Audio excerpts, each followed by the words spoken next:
Showbiz Chika, balitang kontrobersya. Pinoy Showbiz Chika, dito ang chika. Pinoy Showbiz Chika, balitang kontrobersya. Pinoy Showbiz Chika, dito ang chika.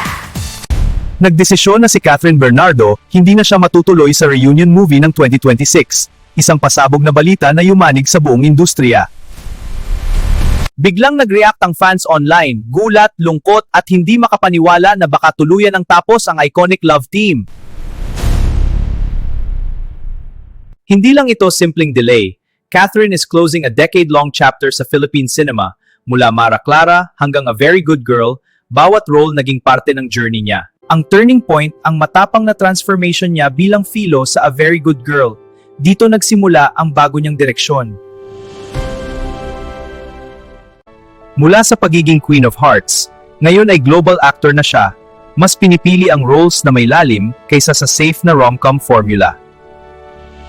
Quick lang mga tropa, kung gusto nyo lagi updated sa mga chika, hit subscribe, like, and share. Para cool ka na, supportive ka pa! A message from Pinoy Showbiz Chika. Pero may dilema, paano niya babalansehin ang loyalty ng fans at ang need na magtayo ng sariling brand?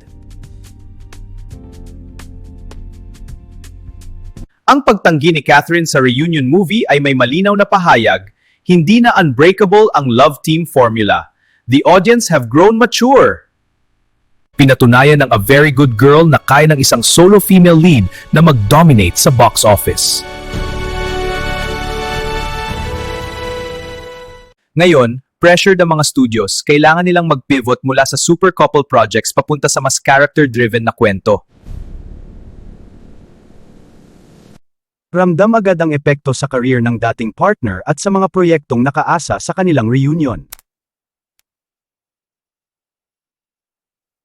Sa bagong modelo, ang mga artista ay magko-collab per project lang, walang permanenteng branding, mas malaya ang casting. Ang desisyon ni Catherine ay tanda ng maturity ng Philippine cinema. Sa 2026 at beyond, script at individual talent na ang tunay na bida.